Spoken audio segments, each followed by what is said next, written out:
Sorrel hadn't expected the Alpha King to grab her wrist in the middle of a harvest market.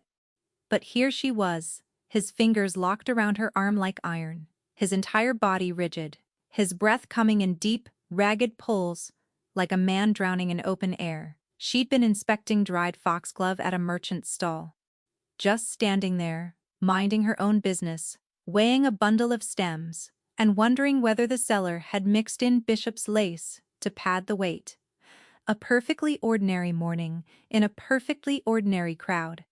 The autumn sun was warm on the back of her neck, and the market square smelled of roasted chestnuts and bruised apples, and the particular earthy sweetness that came with the turning of the season.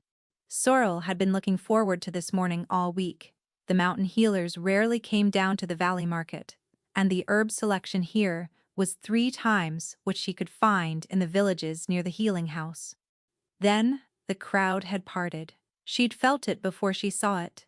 A ripple of silence spreading outward through the market square like a stone dropped into still water. Voices fell away. Bodies shifted. The merchant beside her stiffened mid-sentence and dropped to one knee, so abruptly, he knocked over a basket of dried chamomile. Someone near the bread stall followed, and then another, and Sorrel looked up to see a wall of royal guards moving through the square in formation. Behind them, flanked by his beta and 2 advisors, walked King Tavern Ashcrest. She had never seen him in person. No one from the lower quarters ever did. He was a figure from stories and rumors, a name spoken in reverence or fear, depending on who was speaking. The Alpha King, who had ended the Ashfall War by walking into the enemy's stronghold, alone. The wolf, whose howl, they said, could stop a man's heart from 100 paces. She'd expected someone monstrous. What she hadn't expected was how still he was, how controlled. He moved through the crowd like a blade through cloth, precise and unhurried, his dark eyes scanning the square with the calm efficiency of a man cataloging threats. He was tall in a way that made the guards flanking him look ordinary, broad across the shoulders in a way that suggested the strength wasn't decorative. His face was sharp and angular, all hard lines and deep-set eyes, and there was nothing soft about any of it. Sorrel looked at him the way everyone looked at him, with a mixture of awe and the instinct to become very, very small. Then she looked back at her foxglove. Kings were not her business. Herbs were her business. And this foxglove was definitely cut with bishop's lace. He was 10 paces past her when it happened. His wolf surged. She didn't see it, not exactly. But she heard the sharp intake of breath, heard the rhythm of his footsteps break, heard the low, rumbling growl that rolled through the air like distant thunder. Every person within earshot went rigid. The guards' hands flew to their weapons. A woman near the fruit stall grabbed her child and pulled him behind her skirts. Sorrel turned. The king had stopped. He stood motionless in the middle of the square, his head tilted slightly to one side, his nostrils flaring. Something behind his eyes had shifted, something predatory and desperate and utterly uncontrolled.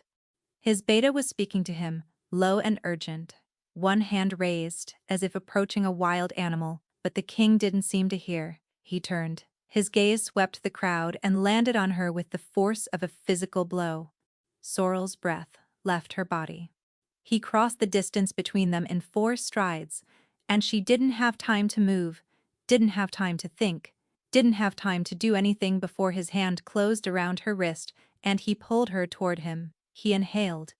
Deep and slow, his face inches from her neck, breathing her in like she was air and he'd been suffocating. A low sound escaped his throat, something raw and involuntary that made every hair on her body stand up. The entire market had gone silent. 200 people stood frozen, watching the Alpha King press his face against the neck of a nobody herbalist in a flour-dusted apron. A guard had drawn his sword halfway before the beta waved him down with a sharp gesture. Sorrel's heart hammered so hard she could feel it in her teeth. His grip on her wrist wasn't painful, but it was absolute. She couldn't have pulled free if she'd tried. "It's you," he said. His voice was low and rough, scraped raw with something she couldn't name. And beneath the shock, beneath the fear, beneath the impossibility of what was happening, something in her chest responded a pull, deep and disorienting and terrifyingly familiar. Because she knew that voice. She knew the cadence of it, the depth, the way it roughened at the edges when something hurt. She knew it. The way she knew the sound of rain on stone, the way she knew the smell of dried lavender, the way she knew her own heartbeat. She knew that voice from the darkness, but that was impossible. The man she remembered had been a wounded stranger, a soldier brought to the healing house in the dead of night 3 months ago. She treated him without ever seeing his face. She'd stitched his wounds by touch, learned the geography of his scars with her fingertips, listened to his breathing even out as the pain receded, night after night after night. And then he'd left, and she'd never learned his name, and she'd told herself it didn't matter, she'd been lying. The king pulled back just enough to look at her. His gray eyes were wide and stunned, his composure shattered in a way that clearly terrified his guards. The beta had his hand on his sword. 2 advisors stood frozen mid-step. The entire market held its breath. Sorrel looked up at the Alpha King, at the man whose wounds she had tended in complete darkness for 3 weeks, whose hand she had held without knowing it belonged to the most dangerous wolf in existence. She pulled her wrist free, stepped back and said, "I think you have the wrong person, Your Majesty." His wolf growled low and certain and absolute, because his wolf knew exactly who she was. 3 months earlier. The storm hit the valley like a fist. Rain hammered the roof of the healing house so hard that Sorrel could feel the vibration in the soles of her feet. Wind screamed through the gaps in the shutters, and the fire in the hearth guttered and leapt with every gust. It was the kind of storm that turned the mountain road into a river and made the forest creak and groan like something alive and in pain. Sorrel was elbow-deep in a batch of wound paste when the pounding started at the door, not knocking, pounding. The flat of a hand hitting oak with enough force to rattle the hinges. Nola looked up from the surgical table she'd been cleaning, her expression shifting from irritation to alertness in less than a second. The head healer was a compact woman with silver-streaked hair and hands that hadn't trembled in 40 years. Very few things surprised her. The urgency in that pounding was one of them. "Open it," she said. Sorrel wiped her hands and crossed the room. The moment she lifted the latch, the door crashed inward, and a man fell through it. Not alone. 2 soldiers held him upright, their armor streaked with mud and rain and something darker. Behind them stood 3 more, swords drawn, eyes scanning the night like they expected the storm itself to attack. "He needs a healer," the first soldier said.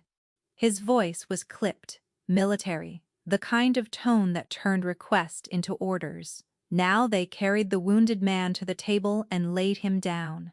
Sorrel caught a glimpse of dark hair, broad shoulders, the angular line of a jaw clenched so hard the tendons stood out in his neck. His shirt was soaked through, and beneath the rain and the mud, the fabric was dark with blood.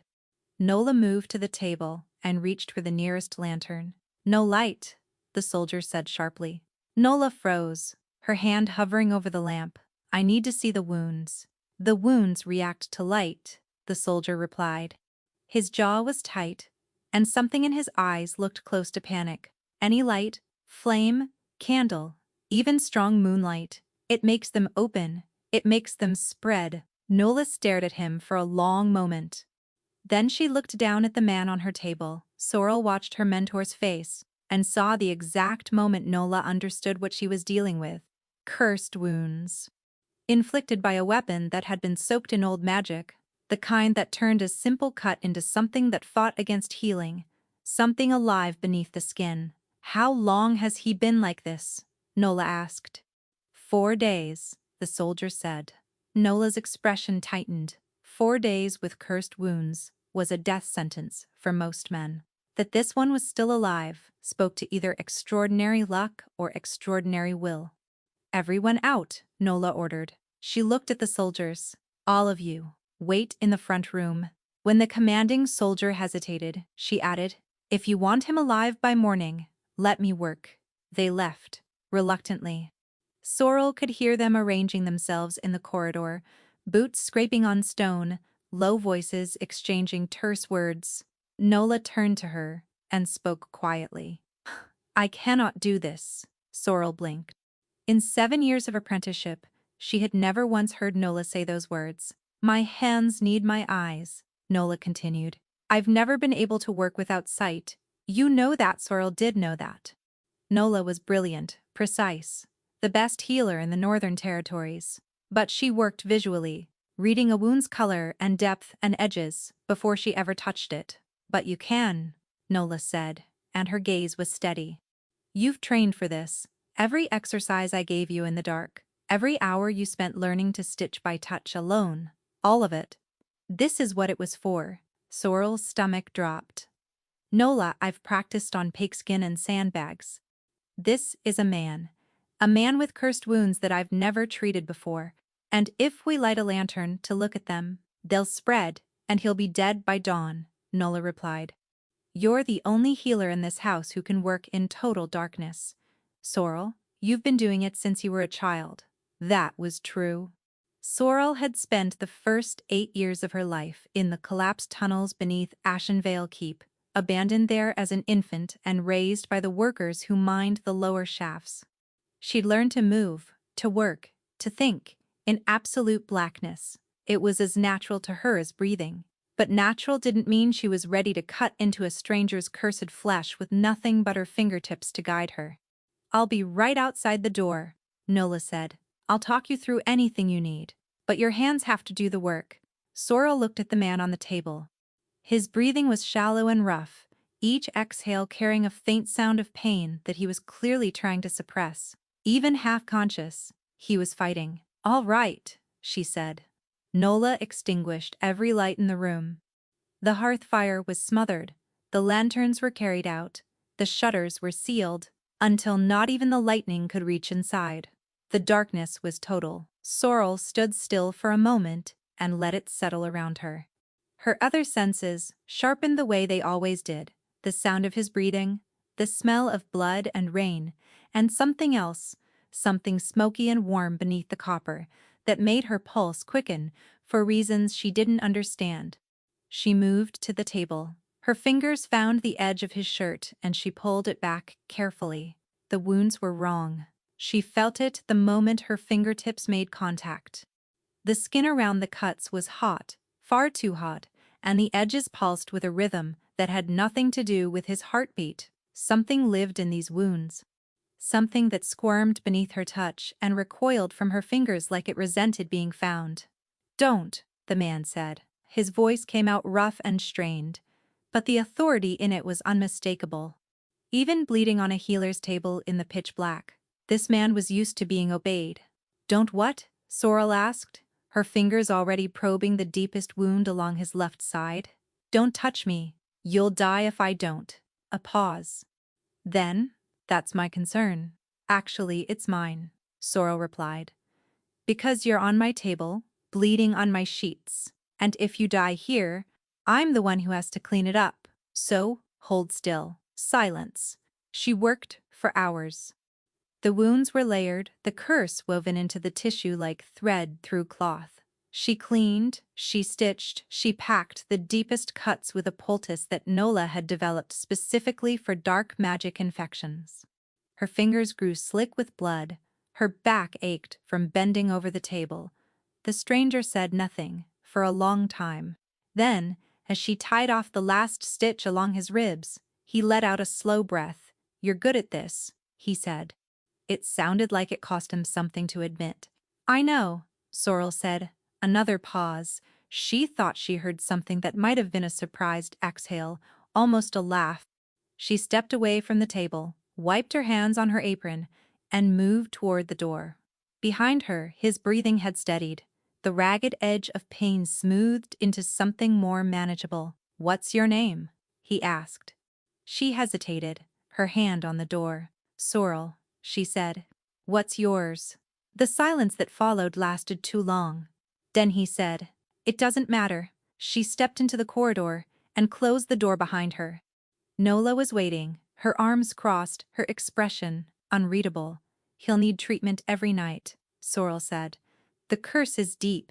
It's going to take weeks." Nola studied her face for a long moment. "Did he tell you his name?" Sorrel shook her head. Nola's expression did something complicated, a tightening around the mouth, a flicker behind the eyes that looked almost like fear. "Good," she said quietly. "Don't." The second night was worse and better in equal measure. Worse because the curse had pushed back against her work. Stitches she'd placed with precision had loosened overnight.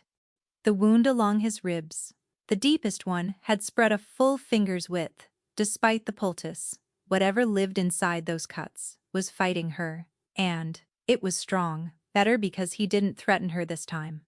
She entered the darkened room and heard his breathing shift, a subtle change in rhythm that told her he'd been listening for the door, waiting for her. "Back again," he said.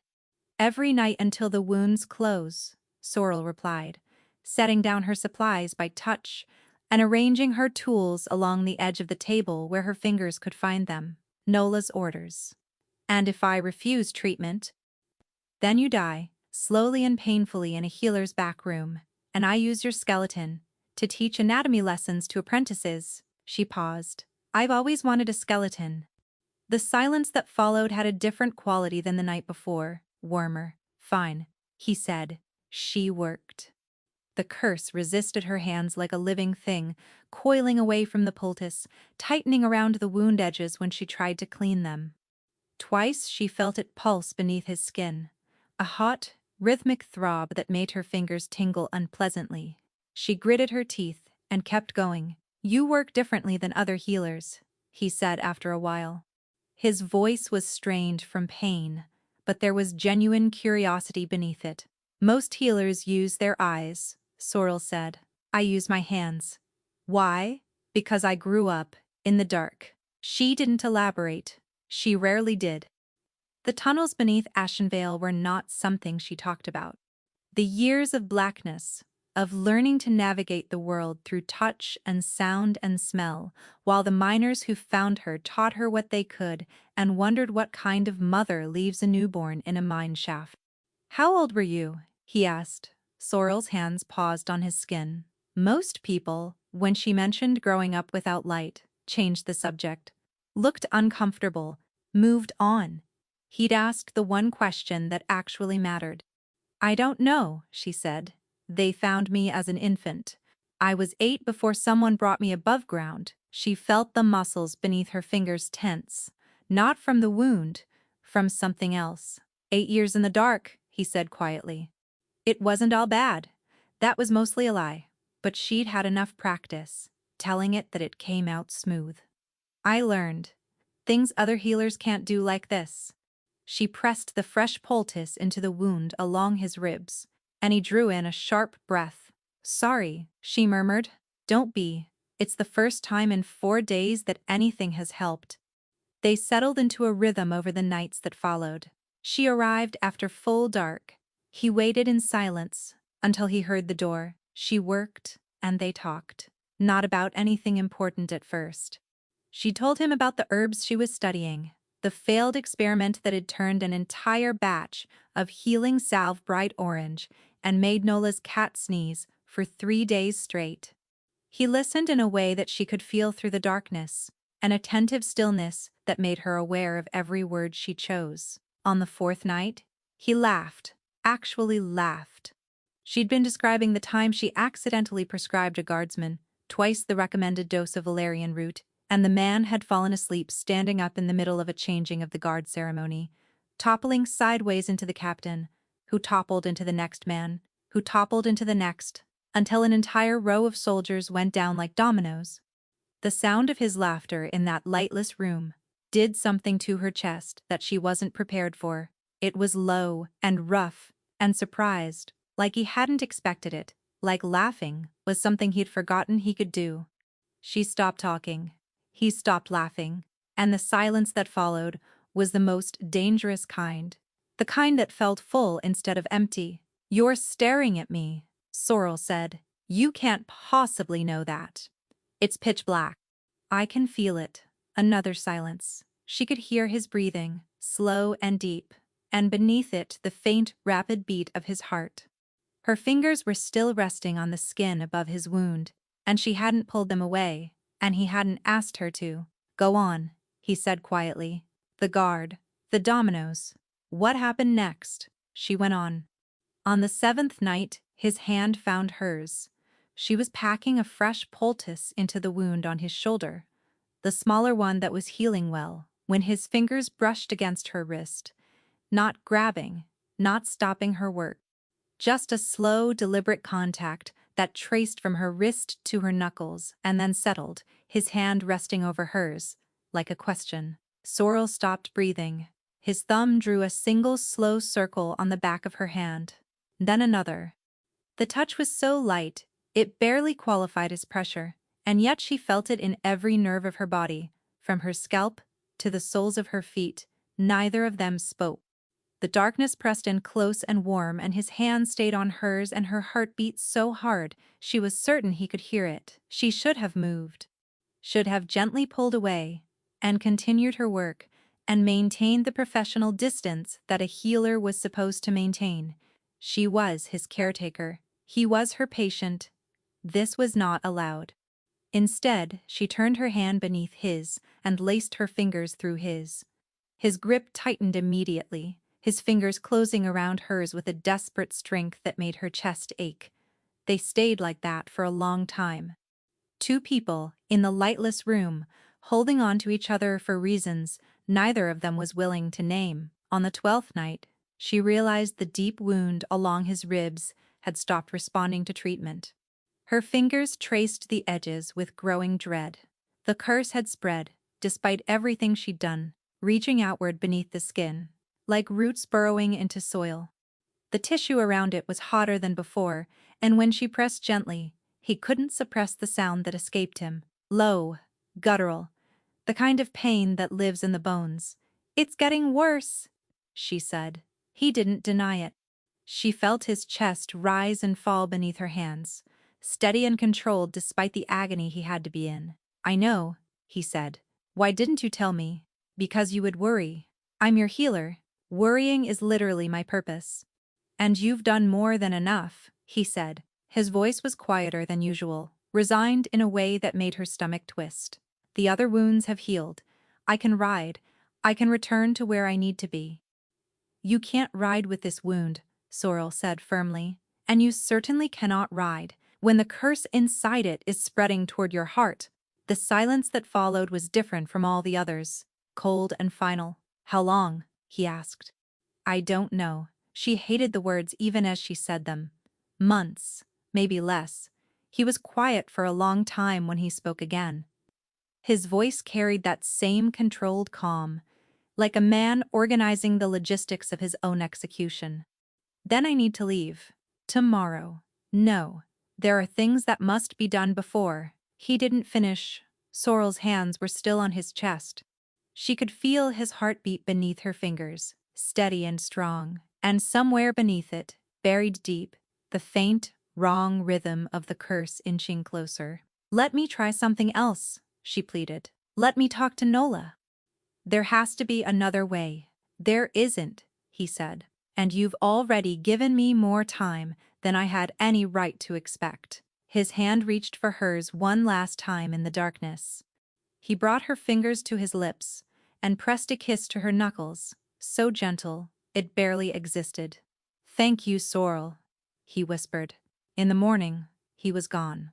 The soldiers, the blood-soaked sheets, the supplies she'd left in the sealed room, all of it cleared away like a dream dissolving in daylight. Only the faint smell of smoke and iron remained.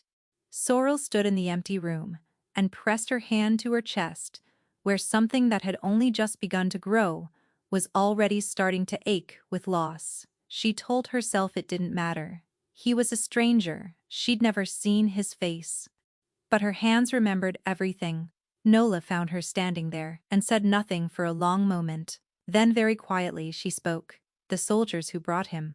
They weren't ordinary soldiers, Sorrel." Sorrel looked at her. "They were the king's guard." Nola said. Every one of them. The floor seemed to tilt beneath Sorrel's feet. Her mind reached for the implication and recoiled from it. You don't mean, she started. I told you not to ask his name, Nola said. Her voice was gentle, but her eyes were sharp and sad. Because some truths are easier to carry when they stay in the dark. The king's guards did not give Sorrel a choice. The moment he released her wrist in the market square, 2 soldiers flanked her, and a third collected her satchel from the merchant's stall with the careful efficiency of men who had been trained to make things happen without making a scene. The crowd parted. Whispers erupted in their wake like birds startled from a hedge. Sorrel's mind was still reeling. The man in the darkness. The stranger whose wounds she'd stitched by touch for 3 weeks. The voice she'd memorized. The laugh she'd drawn out of him like pulling a splinter. The hand that had held hers in the silence. The lips that had kissed her knuckles before disappearing. The Alpha King. The most feared wolf in the Northern Realms. The man who had ended the Ashfall War and carried its cost in cursed flesh. Her patient, her stranger, her king. She was led through the palace gates and into a world she had never been meant to enter. The corridors were wide and high-ceilinged, smelling of beeswax and old stone and authority.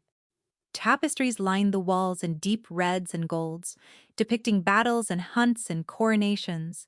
Guards stood at every junction, their postures immaculate, their eyes tracking her with quiet suspicion. Servants moved in practice patterns, each one glancing at Sorrel with the particular curiosity reserved for people who clearly did not belong. She caught a maid staring at the wound paste stains on her apron and felt her cheeks burn. A door opened into a small receiving room, with narrow windows and a fire already burning in the hearth. Sorrel was deposited inside like a parcel and left alone. She sat on the edge of a chair and pressed her hands together to stop them shaking. What was she supposed to do? Curtsy? Apologize? For what? For healing him? For not recognizing him? For the fact that she'd once told the Alpha King she wanted his skeleton for anatomy lessons. She stood, sat down again, stood again, paced the length of the room twice, counted the stones in the fireplace around, and was halfway through cataloging the medicinal properties of every herb she could think of, beginning with the letter B when the door finally opened. A man stepped inside, tall, lean, composed in a way that suggested composure was his profession. His eyes were sharp and measured, and he studied Sorrel the way a surgeon studies a wound, not unkindly, but with thorough precision. Miss Sorrel, he said. My name is Dashel. I serve as the king's beta. Sorrel stared at him. She'd heard that name in passing, always in the same breath as the king's, always spoken with a particular respect that bordered on wariness.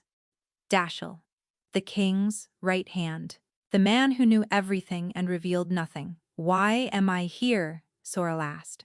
Dashel's expression remained perfectly neutral. The king's wolf has not responded to anyone this way before. We believe it relates to the treatment you provided at the Mountain Healing House 3 months ago. The treatment, Sorrel repeated. She wanted to laugh. 3 weeks in a lightless room with a stranger she'd grown to care for more than she had any right to, reduced to a single clinical word. There is a complication, Dashel continued, one that the king has been concealing from the court. Sorrel's stomach dropped. She already knew. She'd felt it on the last night in that sealed room. The wound along his ribs spreading like roots. The curse burrowing deeper despite everything she'd done. The wound didn't heal, she said. Dashel's composure flickered. Just a crack. Just for a moment. But she saw it. No, he confirmed. It has continued to spread. Slowly but steadily. The court healers have been unable to treat it. Their attempts in well-lit chambers have only accelerated the curse's progress. He paused. Your treatment in darkness was the only intervention that slowed it at all. Sorrel closed her eyes. 3 months. He'd been walking around for 3 months with a curse eating him alive, and he hadn't come back. Hadn't sent for her. Hadn't asked for help. Why didn't he return to the healing house? She asked, even though she already knew the answer. Dashel looked at her steadily. Because returning to you would have required explaining who he was. and explaining who he was would have required acknowledging that the Alpha King is dying. The word landed like a stone in still water.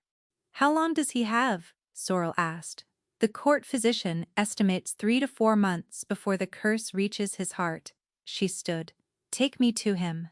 Dashiell studied her for a moment. Then something shifted in his expression, a quiet satisfaction, like a man who had just confirmed a suspicion. "He may not be pleased to see you," Dashiell warned. He grabbed my wrist in a crowded market and pressed his face against my neck. "I think we're past pleasantries." Dashiell's mouth twitched. He led her through corridors and up staircases and past guards who straightened at the beta's approach. The palace grew quieter as they climbed, the crowds thinning, until they reached a set of heavy oak doors guarded by 2 soldiers, who looked like they had been carved from the same stone as the walls. The doors opened into a study lit by gray afternoon light. Maps covered every surface. Documents were stacked in precise columns across a wide desk, and behind the desk, his back to the window, stood Tavern Ashcrest. She saw him clearly for the first time. The dark hair she had touched without seeing, the angular jaw she had traced with her fingertips while checking for fever, the broad shoulders she had bandaged, night after night. All of it, suddenly, shockingly visible, attached to a face that was harder and more striking than anything she had imagined. His gray eyes were the color of iron in winter, deep set beneath dark brows, and the shadows beneath them spoke of pain he was managing through sheer force of will. He was beautiful. The realization hit her with an almost physical force, and she hated the timing of it, hated that this was the thought her mind offered, while the man was literally dying in front of her. He was dying. He looked at her and went utterly still. She could see the war in his face, the wolf pushing forward, the man holding it back. His hands gripped the edge of the desk so hard the wood creaked. "Dashiell," he said without looking away from her. His voice was controlled but barely. "I did not authorize this." "No, sire," Dashiell agreed calmly. "Consider it initiative." "Sorrel." Tavern said her name like it cost him something, like he'd been carrying the sound of it in his mouth for 3 months, and the weight had worn a groove. "You shouldn't be here, and you shouldn't be dying," she replied. "But here we are." His jaw tightened. She watched the muscles work beneath his skin, and remembered the feel of that jaw under her fingers, the heat of his skin, the way his breathing changed when her hands moved across unmarked flesh. "I'm resuming treatment tonight," she said. "In total darkness the way it worked before. Your wound has been getting worse because every healer since me has been working in light and the curse feeds on it." "You don't have the authority to decide that," Tavern said. "Then give me the authority or die. Those are your options, Your Majesty." The silence that followed was so heavy it pressed against her eardrums. Dashiell stood motionless by the door, watching with an expression of carefully concealed satisfaction. Tavern looked at her for a long time. She held his gaze, her heart hammering, her hands steady. "Fine," he said finally. "But this is a medical arrangement, nothing more." "Of course," Sorrel agreed. She turned to leave, and as she reached the door, she felt it. A flicker at the edge of her awareness, cold and sharp, like a finger of ice, tracing down her spine. She glanced back at Tavern. His hand had moved to his ribs, pressing against the place where the wound lived, and his face had gone pale. Something inside that wound had felt her presence. Something old and hungry and patient, and it had reached for her. The routine formed within days, familiar and foreign at the same time. Every evening after the palace settled, Sorrel was escorted to a room adjoining the king's chambers. The windows were sealed, the fire extinguished, every source of light removed until the darkness was complete. Then the connecting door opened, and she heard him enter, the sound of his footsteps in the blackness, the careful way he lowered himself onto the treatment table, the slow, controlled breathing that told her the pain was worse than he would ever admit. It was like returning to the healing house, and it was nothing like the healing house at all, because now she knew. She knew the face that belonged to the voice. She knew the crown that sat on the head she'd once cradled to check for concussion. She knew that the hands she'd held were the same hands that had signed treaties and gripped swords and shaped the fate of an entire kingdom. And the knowing changed everything. "You're quiet tonight," he said on the third evening.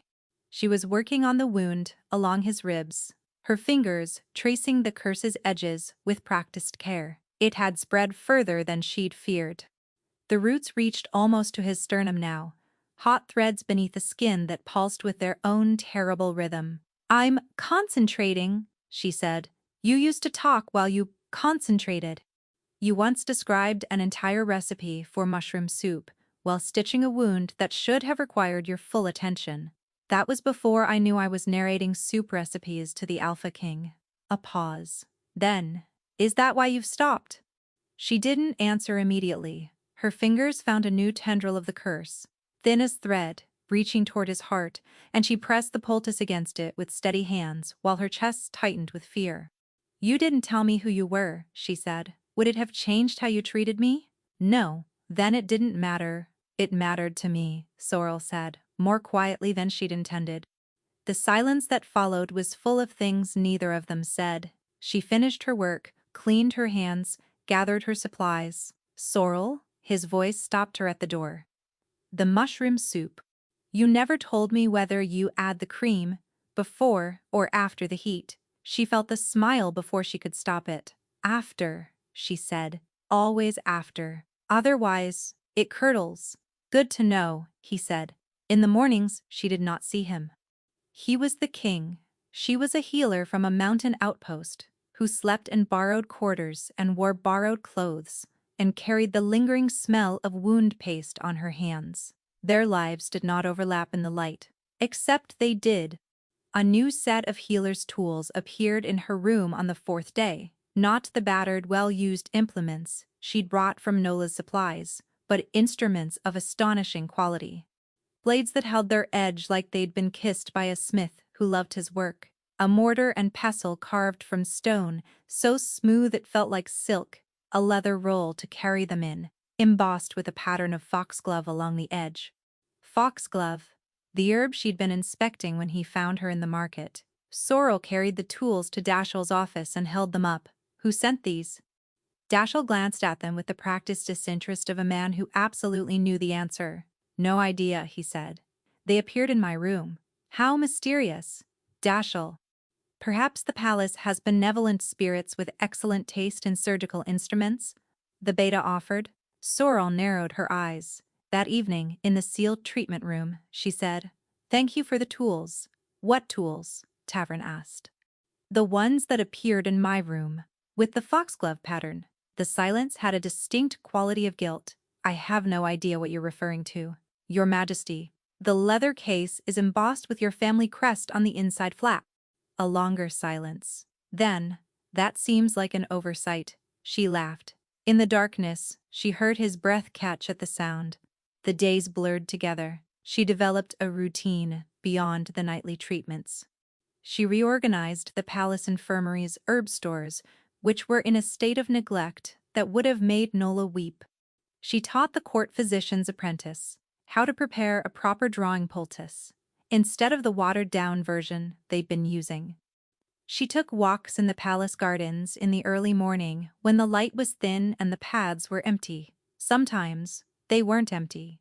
She would look up from a bed of lavender and see him standing at a window 3 stories above, watching her. He always looked away when she caught him. She always pretended she hadn't noticed.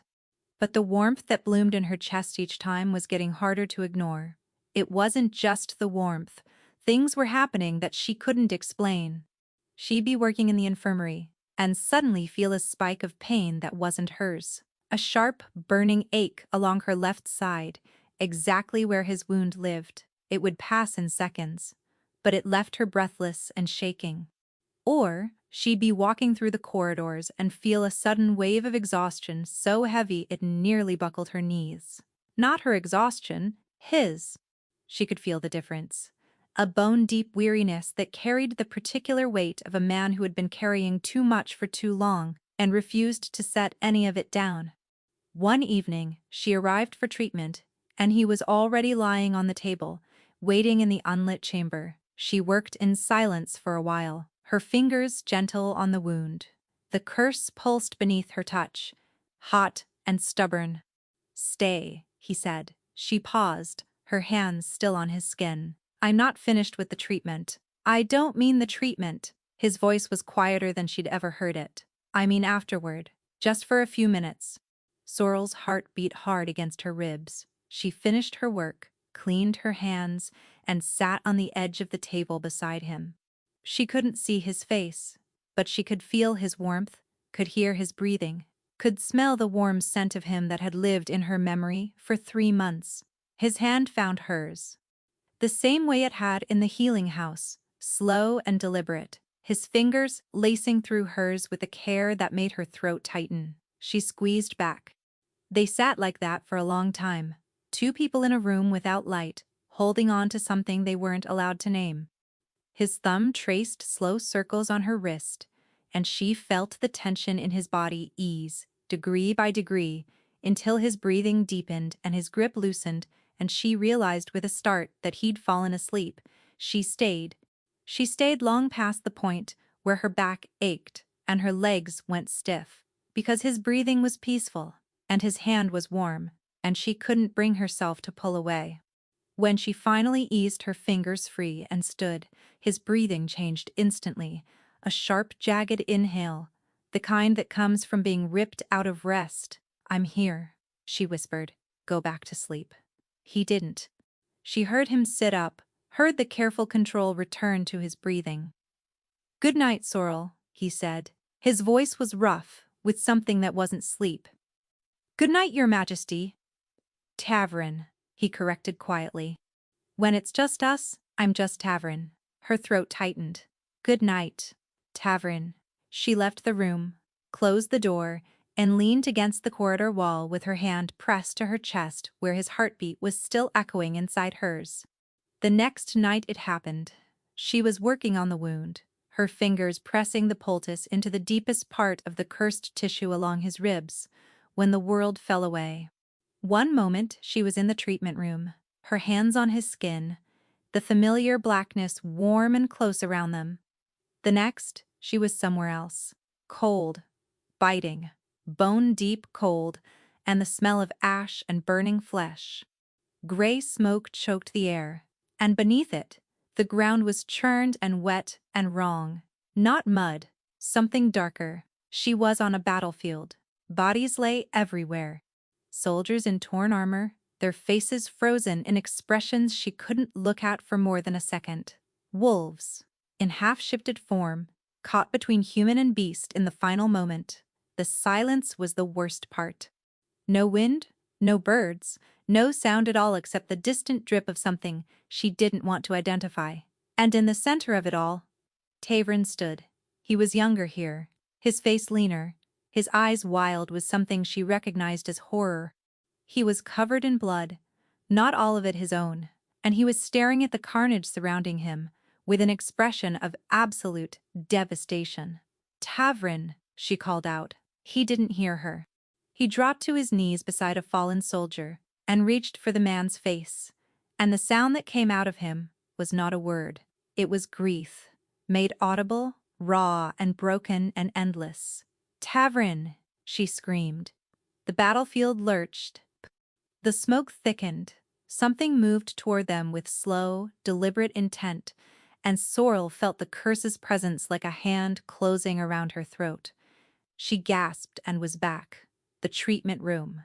The blackness. His skin beneath her fingers. She was trembling violently. Her hands still pressed against his wound, sweat cold on her forehead. He sat up. She felt the movement, felt the sudden tension radiating from his body. "What did you see?" His voice was sharp and low and terrified. Sorrel couldn't speak. Her throat was locked, her pulse hammering. "Sorrel!" His hands gripped her shoulders, fingers pressing hard enough to bruise. "What did you see?" "The battlefield," she whispered. "The dead. You were kneeling beside someone, and there was something in the smoke, something watching." The sound he made was not quite human. A low, agonized groan that came from somewhere deeper than his chest. "How long have you been going there?" she demanded, her voice shaking. "How long has the curse been dragging you into that place?" He didn't answer. "Tavern. Every time I close my eyes," he said, and the words came out flat, stripped of everything. The voice of a man who had been enduring something monstrous in silence for so long that he'd forgotten it was monstrous at all. Every single time. The explosion came immediately. Tavern pulled away from her so fast that the table scraped against the stone floor. She heard him move across the room, heard the rigid control in his breathing, the way each exhale was carefully measured to keep whatever was inside him from breaking out. "This is over," he said. Sorrel stood, her legs unsteady. "What?" "The treatment. This arrangement. All of it." His voice was the king's voice now, cold and absolute, and designed to end conversations. "You're leaving the palace in the morning. Because I saw the battlefield. Because the curse reached through me and touched you." The words came out through clenched teeth. "Do you understand what that means? It knows you're there. It used the wound as a bridge, and it pulled you in. If I let you keep treating me, keep touching that wound, it will pull you deeper, and eventually, it won't let you leave. You don't know that. I know exactly what that place does to people, because I have been trapped inside it for a year." His voice cracked on the last word, and the sound of it, the raw, exposed edge of a man who never allowed himself to break, made her chest constrict so tightly she couldn't breathe. "It takes the worst thing you've ever done, and it makes you live inside it. Over and over and over. It is a prison built from your own guilt, and I will not drag you into mine. Tavern, listen to me. This is not a discussion." His voice hardened into something unyielding. "I gave you access to these chambers for medical treatment. That treatment is now terminated." Terminated? She couldn't keep the disbelief out of her voice. "The curse is 3 inches from your heart. If I stop treating you now, you'll be dead before winter. Then I'll be dead before winter." The words hit her like a physical blow. She stood in the blackness, her hands at her sides, her nails digging into her palms so hard they drew blood. "You would rather die than let me help you," she said. "I would rather die than kill you." His voice dropped to something barely above a whisper. "That is not the same thing." He called the guards. She heard him give the order in that terrifyingly calm voice, like a man signing documents instead of ending everything that mattered. She was escorted from the room, from the corridor, from the wing of the palace entirely. The door closed behind her, with a sound that echoed off the stone walls like a coffin lid dropping.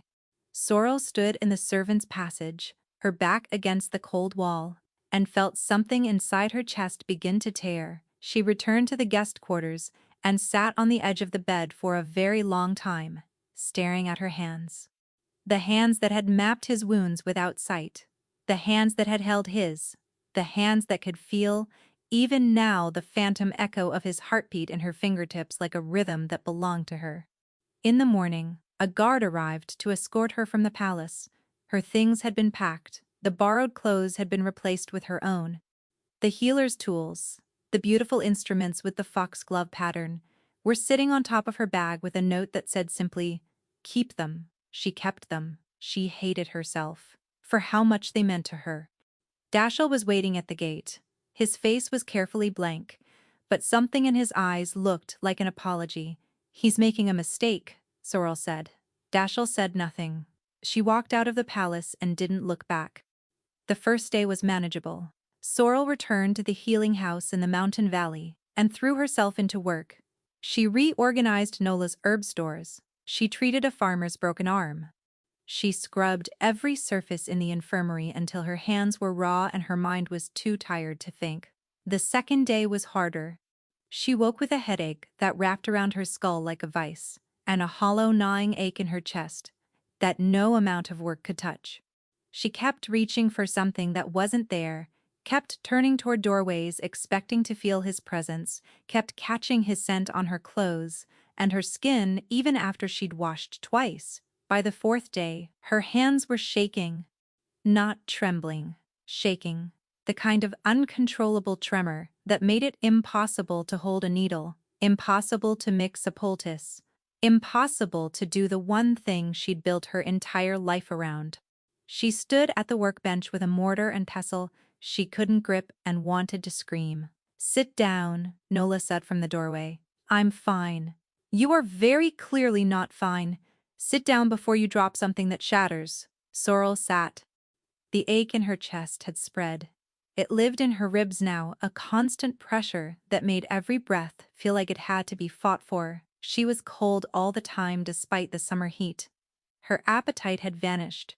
She couldn't sleep, and when she did sleep, she dreamed of blackness and the smell of smoke and hands reaching for hers that weren't there. Nola pulled a chair close and sat facing her. The older healer's eyes swept over Sorrel's face with clinical precision, cataloging symptoms. "How long has this been going on?" Nola asked. "Since I left the palace. 4 days. It's getting worse." Nola was quiet for a moment. Then she reached forward and pressed 2 fingers against Sorrel's wrist, checking her pulse. "Your heart rate is elevated," she said. "Your pupils are dilated. You've lost weight. Your hands can't hold steady." She released Sorrel's wrist and leaned back. "These aren't withdrawal symptoms from overwork, Sorrel. This is something else." Sorrel bit her lip. She knew what it was. She'd known since the market square, since the moment his wolf had surged, and her own had answered with a desperate, aching recognition that had nothing to do with memory and everything to do with something far older and far more terrifying. "It's a bond," Nola said, confirming what Sorrel couldn't bring herself to say, "an incomplete one. Your wolf recognized his wolf before either of you were ready for it, and the proximity during treatment, the physical contact, the intimacy of working together without sight, all of it fed the connection. It's been growing for months." "He doesn't want it," Sorrel said, her voice small. "What he wants is irrelevant to the biology. The bond is forming regardless, and the longer you're separated, the more it will punish you both." Nola paused. "You can feel him, can't you?" "His pain," Sorrel nodded. She could feel it right now. A burning ache along her left side that wasn't hers, sharper than yesterday, sharper than the day before. The curse was still spreading. "The bond can be severed," Nola said carefully. "If you reject it before it completes, the connection will dissolve. You'll recover. Your hands will steady. The pain will stop. And him?" Nola's silence was its own answer. "If the bond severs, he loses the only thing that's been slowing the curse," Sorrel said. "He'll die faster. He may die regardless." "Sorrel, the curse is beyond anything I've seen. Beyond anything the court healers can manage. You are not obligated to die alongside a king who pushed you away. I'm not dying. You will be. Give it another week." Nola's voice was firm, but her eyes were gentle. "The bond is feeding on your proximity to his curse. You're being drained. If you stay connected to him while that thing eats him alive, it will eat you too.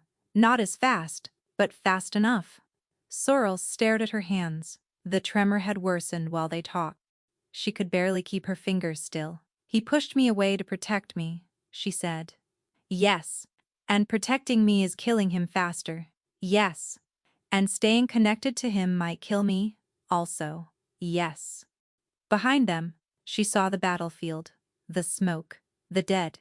Tavern on his knees with grief pouring out of him like blood from a wound that refused to close. And she saw the other things too, the ones the curse didn't touch.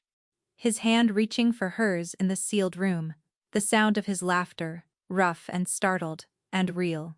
The way he'd whispered her name, like it was the only word that mattered. "I can't leave him to die alone in that place," Sorrel said. Nola looked at her with an expression that held equal parts admiration and sorrow. "You love him," she said. Sorrel opened her eyes. "I loved him before I knew his name. I loved him before I knew his face. I loved him in the darkness when he was just a voice, and a heartbeat, and a hand holding mine." Nola pressed her lips together and said nothing for a long time. Then she stood and crossed to the medicine shelf. "If you're going to do this," she said, pulling down bottles with practiced hands. Then you need to be strong enough to survive it. I'll prepare what I can.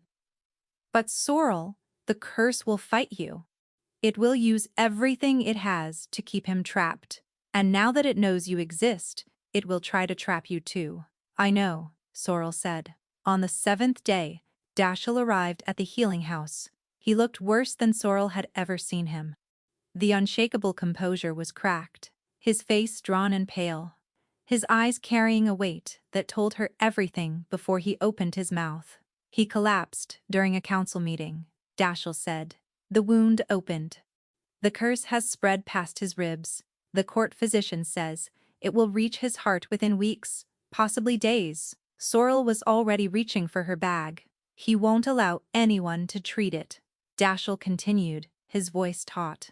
Every healer who's tried has made it worse. The light, the conventional methods, they only feed the curse. He needs darkness. He needs you. Then take me to him. Dashiell hesitated. The hesitation told her everything. He gave orders, Dashiell said. Specific orders. You are not to be admitted to the palace. Sorrel slung her bag over her shoulder and met his eyes with a steadiness she didn't feel. Then, he can give me those orders himself, she said. If he's still conscious when I get there. Dashiell stared at her for a beat. Then something shifted in his expression. Not quite a smile, something fiercer. The carriage is outside, he said. The palace corridors were nearly empty when Sorrel stormed through them. Word had spread.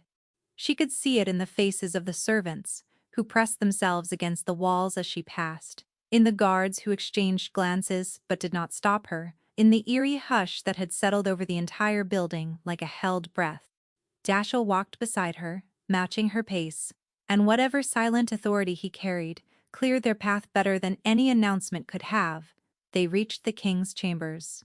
2 guards stood at the doors, their expressions hard. No one enters, the taller one said. King's orders? Dashiell opened his mouth, but Sorrel was faster. Your king is dying behind that door, she said, and I am the only person in this palace who can treat him.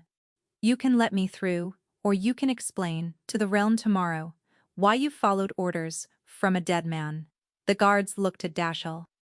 Dashiell looked at them with the particular expression of a man who was not going to help them out of this situation. The taller guards stepped aside.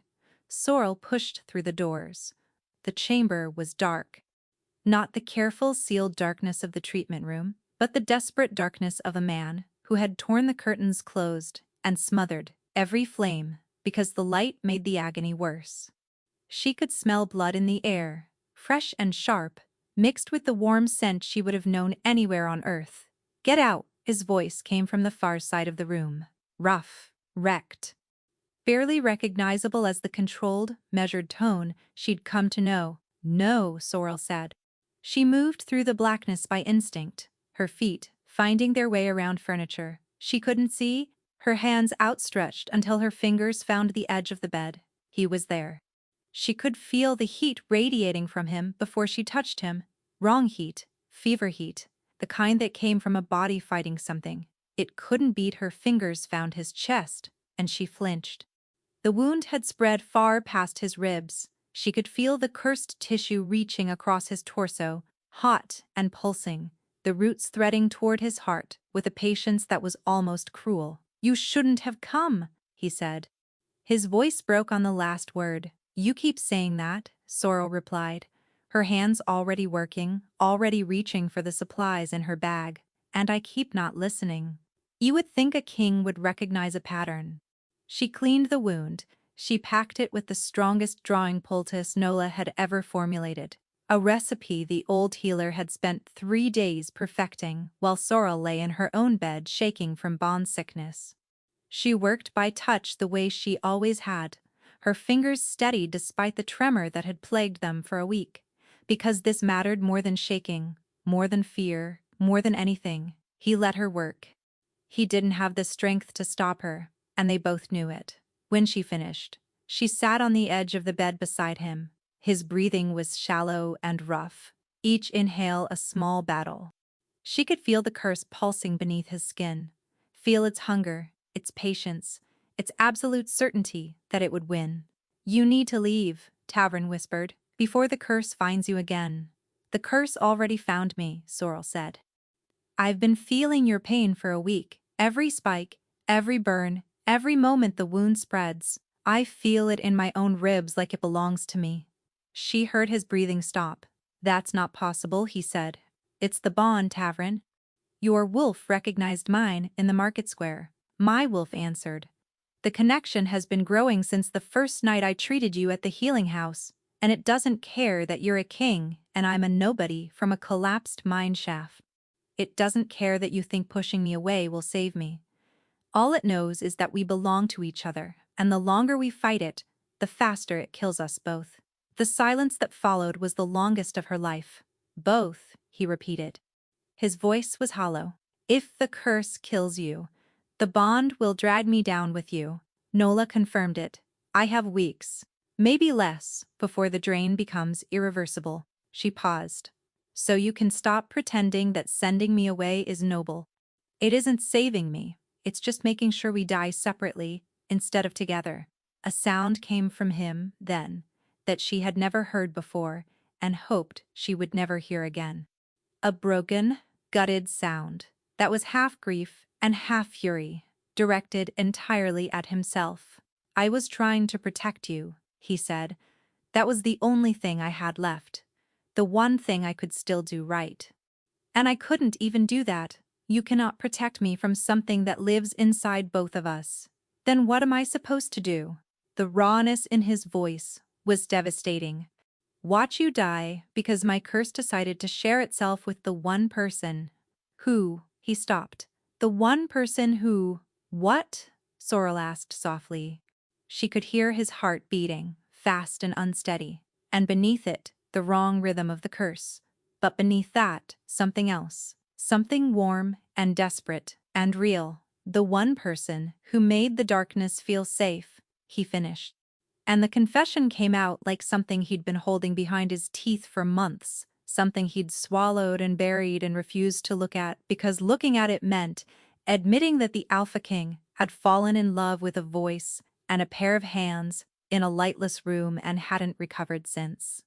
"I hear you everywhere," he continued, the words spilling now like a dam breaking. "In the corridors, in council meetings, in my sleep. I hear your voice telling me about mushroom soup and sleeping guardsmen and the proper way to pack a wound. I reach for you, and you're not there, and it feels like the ground has been pulled out from under me every single time." Sorrel's eyes burned with tears. She couldn't see. "You should have told me," she whispered. "What would I have said? I'm the Alpha King, and I fell apart for an herbalist I met in a lightless room. That the most terrifying thing in my life isn't the curse, or the dying, or the battlefield. Every time I close my eyes, it's the thought that something I carry inside me could hurt you." She found his face in the blackness. Her fingers traced the line of his jaw, his cheekbone, the hollow beneath his eye where exhaustion had carved itself deep. He turned his head into her palm, and she felt the shudder that ran through his entire body. "Then, let me stay," she said. "Not because I have to, because I want to, because I loved you before I knew your name. Tavern. I loved you when you were just a wounded stranger who laughed like he'd forgotten how. I loved you when you kissed my hand and left without saying goodbye. And I love you now." Cursed and stubborn and terrified and all, he kissed her. It wasn't gentle. His mouth found hers with the desperate accuracy of a man who had memorized her location by sound and scent, and the pull of something deeper than either. His hands came up to cradle her face, and the kiss was deep and aching and tasted like grief and hope and the salt of tears she didn't know which of them had shed.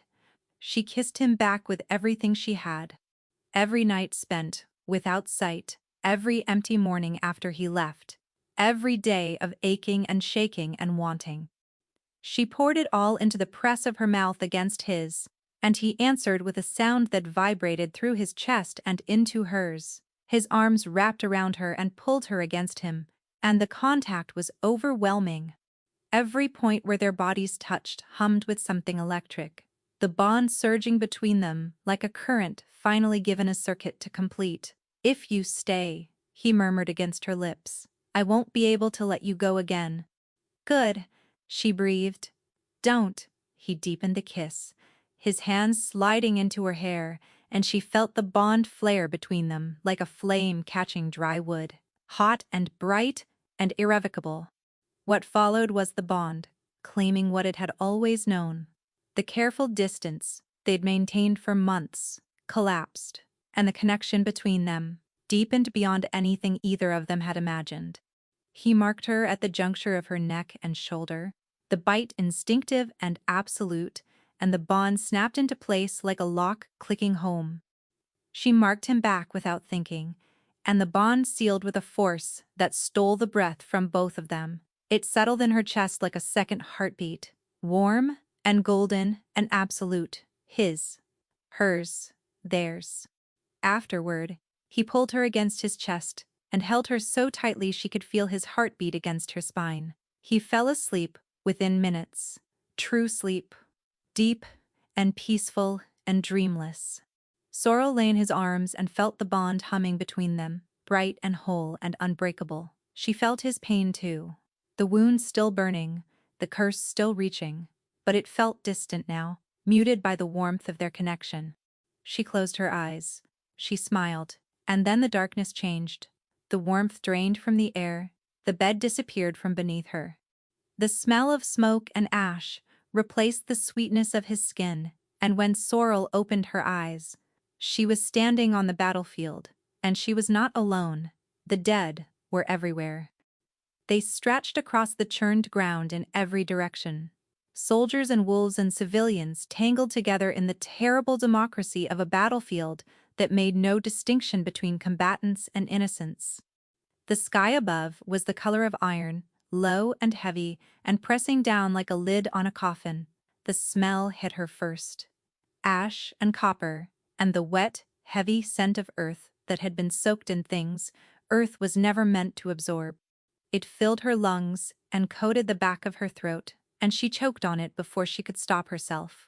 "Tavern," she called. He was there, standing in the center of the carnage, barefoot and bare-chested, the cursed wound on his ribs glowing with a faint, sick light that was the only illumination in this dead place. His eyes were fixed ahead, his face emptied of everything except endurance. This was what he saw every time he closed his eyes. This was the prison the curse had built from his own memory, his own guilt, his own unhealed grief. And he had been standing in the middle of it alone for over a year. Sorrel moved toward him. The ground shifted beneath her feet, soft and yielding in a way that made her stomach turn. She didn't look down. "Tavern, can you hear me?" He turned his head slightly. Recognition flickered in his gray eyes, followed immediately by horror. "No," he said. "Not you. You can't be here. You have to leave." "I'm here because of the bond," Sorrel said, reaching for his hand. "It pulled me in when you fell asleep. We're connected now. Completely. Where you go, I go. Then I'll wake up. I'll break the connection. I'll—" He trailed off because the dead were moving. They rose in a slow, terrible wave, pulling themselves upright with movements that were wrong in every way that mattered. Not alive, not dead. Something in between, something animated by the curse's hunger and shaped by Tavrin's guilt into the faces of every person he had failed to save. They surrounded the clearing in a ring of accusation. Hundreds of faces, each one distinct, each one carrying a wound that would never close. "You did this," they said, not in unison, worse.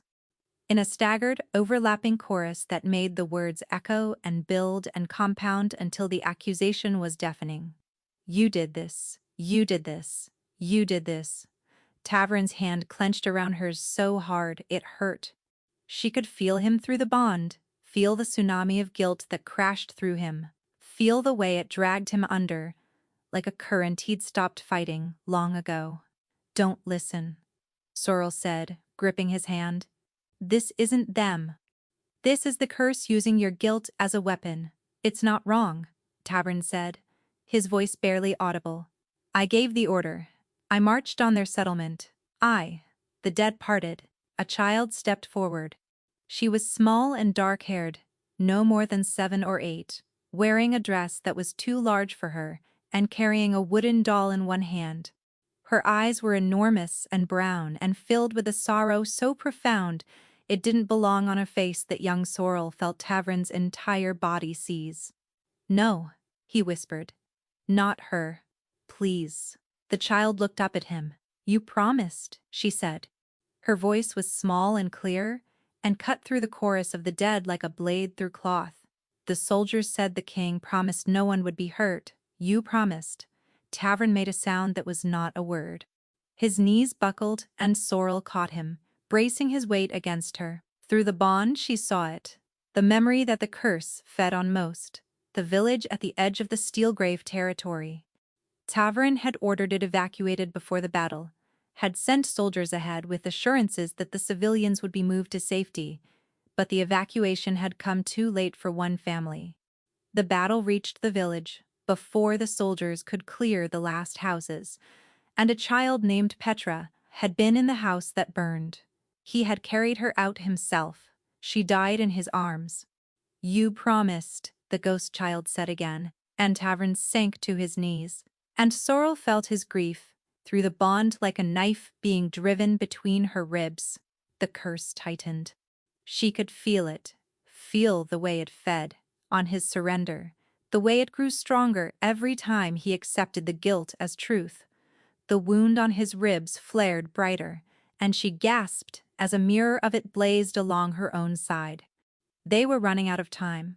"Tavern, look at me." She dropped to her knees in front of him, taking his face in her hands the way she had 100 times without seeing him. Fingers on his jaw, thumbs on his cheekbones, holding him steady. "She died because of me," he said. "She died because of war," Sorrel replied, her voice shaking but fierce. "War that you tried to prevent. War that you fought to end. You sent the evacuation order. You carried her out of the fire yourself. You did everything a man could do, and it wasn't enough. And that is a tragedy, Tavern. A real, devastating, unforgivable tragedy. But it is not your debt to pay with your life." "You don't know that," he said, and his voice was so broken she almost couldn't bear it.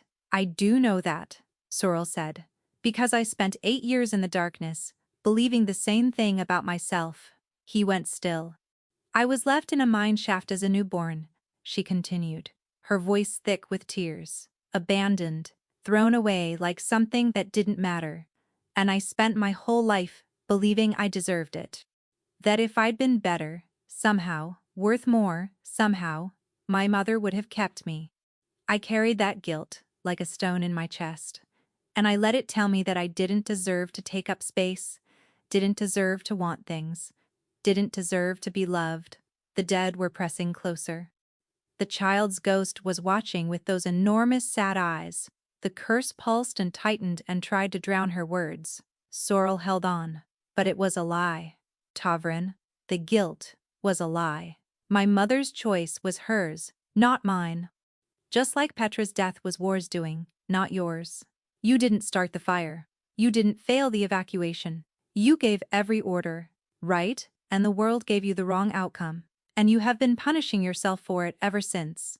Her thumbs traced his cheekbones, wiping away tears she couldn't see, but could feel through the bond. "Petra deserved to live," Sorrel said softly. "So do you.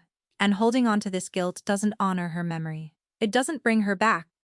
It just keeps you trapped here, dying, while the world out there loses the king who would have burned himself alive to save one child." She turned to the ghost. The small girl with the wooden doll and the enormous eyes. "He tried," Sorrel said to her. "He tried to save you, and he has never forgiven himself for failing. But you know that, don't you? You know he carried you out of the fire. You know he held you." The child looked at Sorrel. Then she looked at Tavern, and something in her expression shifted. The sorrow remained, but beneath it, something softer surfaced. Understanding. Maybe even peace? "You carried me," the child said. Tavern's breath hitched. "I did. I was scared, and then I wasn't, because you were there." The sob that tore from Tavern's chest shattered something that had been locked inside him for over a year. Sorrel held him as he broke, as the grief and the guilt and the impossible weight of every life lost in a war he'd never wanted poured out of him in great, wrenching waves. "Let her go," Sorrel whispered, her arms tight around him. "Let them all go.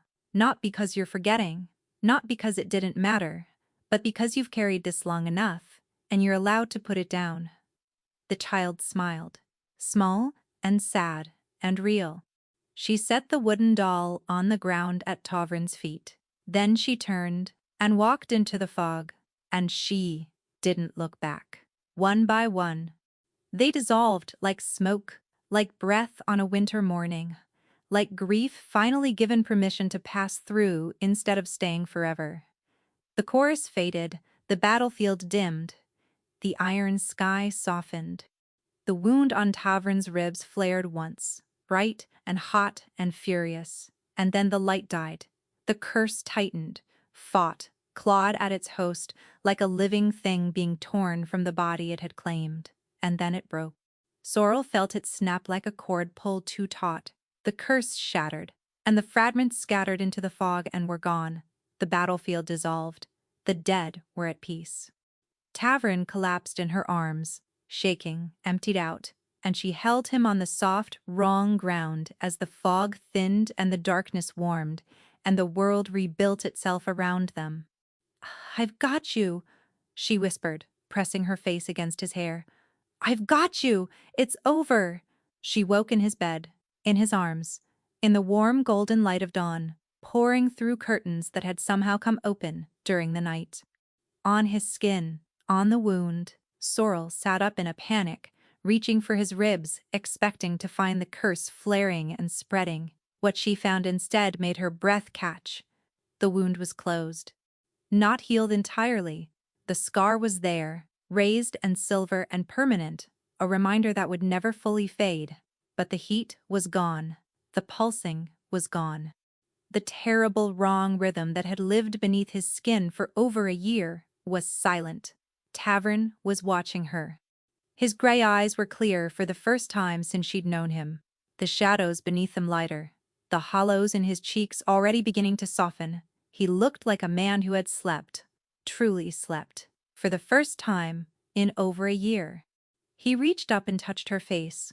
His thumb traced the line of tears. She didn't realize she was crying. "Thank you," he whispered, "for finding me in the dark. The scar never disappeared completely." Some mornings, Tavern would press his hand against his ribs and go quiet for a moment, and Sorrel would feel the echo of old pain through the bond, a faint pulse that had no malice left in it, just memory. She would reach for his hand and he would lace his fingers through hers, and the pulse would fade like a note held too long, dissolving into the silence that followed. Healing was slow, honest and imperfect, and stubbornly gradual, in the way that real healing always is.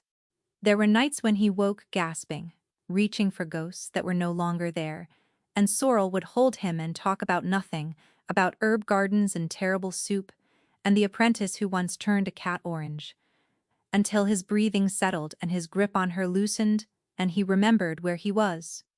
There were harder nights too, nights when the grief surfaced fresh and raw, when the names of the dead sat heavy on his tongue, and he needed to speak them aloud to someone who would listen without flinching. Sorrel listened. She learned every name. She carried them alongside him.